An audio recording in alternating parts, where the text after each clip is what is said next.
kumakalat ang litrato ng dating Pangulong Duterte, mga bossing. Actually, hindi naman siya.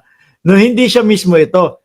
Pero, mga kababayan, no, kung susundin natin yung mga sinasabi po nila Sara Duterte, kung susundin po natin yung sinasabi ng mga payat na daw po ang dating Pangulo, ganito ang magiging itsura niya.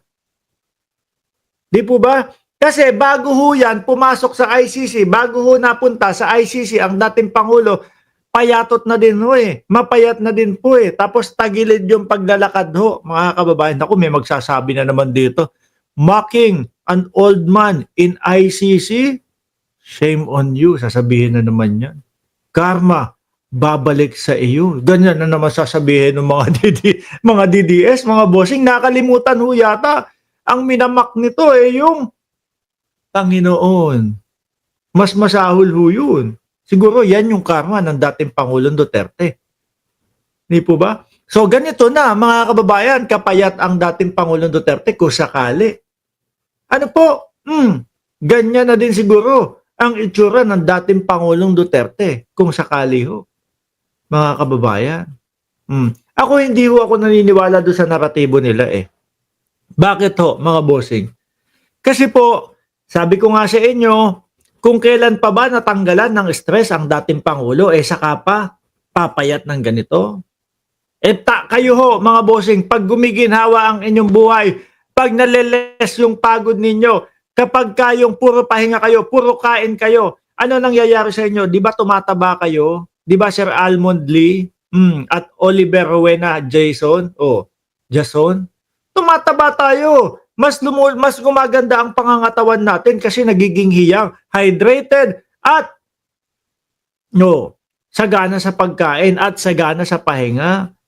Tingin ko ho kung ang dating Pangulong Duterte ay nandyan sa Pilipinas hanggang ngayon ho, nako tingin ko ganito.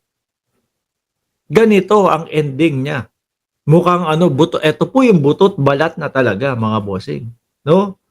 Pero doon sa Hague, tingin ko dahil hindi natin nakikita at dahil gusto nga ho nilang gamitin yung sitwasyon ng dating Pangulo para po doon sa inaasam nilang maging presidente sa susunod na eleksyon, ayan po ang ginagawa ho nila, mga kababayan. Ang sinasabi ho nila, butot balat na payat na daw po. No? At ito pa ang sinasabi, ginagalit yung mamamayang Pilipino. Ginagalit ni Roque pag ikaw sabi ni Roque, pag may nangyari talaga sa dating Pangulo, pag ang dating Pangulo talaga ay namatay, si BBM lang daw ang sisisihin, mga kababayan. Ba't naman si BBM? Hindi naman si BBM ang nagpakulong dyan. Hindi naman si Pangulong Bongbong Marcos ang nagkaso dyan noong 2017 ho. Di po ba, mga bossing? Ang nagpakulong dyan, ang nagkaso dyan, si dating Senador Trillanes, kasama si Gary Alejano, kung di ako nagkakamali. At kasama po yung mga sinasabing di umano na nabiktima nung panahon ng panunungkulan ng dating Pangulong Duterte sa ilalim po ng kumbaga, war on drugs. Di ba? Sabi ni mind conditioning, suled! Isang bagsak nga dyan, suled! Suled! Di ba? Kung mas paniniwalaan ko po na kung nasa labas ang dating Pangulong Duterte, nandiyan ho sa Pilipinas, malamang po ganito na. Pero tingnan nyo, sa Setyembre, manaba-naba yan. Di ba? Napapahinga Naiiwas sa politika, naiiwas sa kaladkaden. Fake picture po yan, edited. Yun nga yung sabi natin. Ang sabi natin, ganito ang magiging itsura niya. Dahil Setyembre pa ulit makikita ng mga DDS ang dating Pangulo. Di ba? Sabi, fake picture po yan, edited po upang kaawaan ng taong bayan. Nice try, mga DDS, vloggers, no? Lumayo na yung itsura,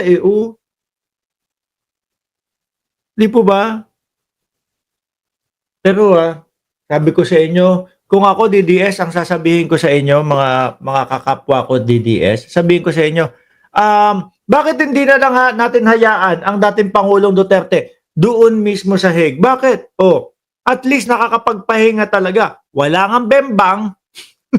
Walang bembang, kaya lang, totoong nakakapagpahinga naman ang dating Pangulo. Di ho ba, mga bossing? Hmm. Ang matatanda ho, yung edad, mga 80 ho, mga boss chief amo, sir. Ang gusto na lang po niyan is pahinga.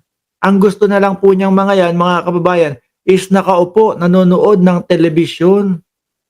Di ba? Ayaw na niyan. Yung ano, pupunta tayo doon sa ano, sa kampanya. Pupunta tayo dito para magmautog. Magsinungaling ka ulit, dating Pangulo. Sabihin mo ulit, bangag si Marcos kahit wala ka namang ebidensya. Ayaw na ng mga ganyan yan. Baka napipilitan na nga lang ho yan eh. Di po ba? Wala, no choice. Kapag ka hindi natin napabagsak ang administrasyon ni Bongbong Marcos, malilintikan tayo. Yun na nga po yata ang nangyayari. Nalilintikan na po. Dahil unti-unti po nahahalungkat, mga boss chief amo, sir, yung mga issue sa kanila. Yung mga hindi nila kayang ipaliwanag ho. Diba? Sabi ni Ma'am Nenita Kayabyab, bakit ninyo sisisihin si PBBM? Siya ang gumawa niyan sa sarili niya. Sabi ni Miss Lady Chacha, Lady Cha, sinong nag-edit niyan, boss? Parang alien yan ah. Hindi ko alam. Nakuha lang nung Team MR to at eto sabi, Boss Mark, bigyan mo ng reaction ito. Ito daw yung itsura na ni Duterte. No? Edit lang po yan. Dahil muli po nilang matutunghayan, muli po nating matutunghayan ang dating Pangulo sa Setyembre pa ho, mga bossing. Sa Setyembre pa ho, mga kababayan. Sabi ni Dennis Ostonal, maling akala ng mga politiko natin na sila ay mga untouchable and above the law. Kaya ganun na lang kung sila umasta. Walang permanente sa politika.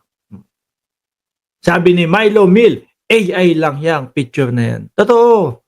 Dahil hindi nga, kumbaga, hindi pa natin matutunghayan o makikita muli ang dating Pangulo hanggang Setyembre sa susunod na kanyang hearing. Anyway, iwanan na ho natin yan, mga kababayan. Dumako ngayon tayo, dito muna.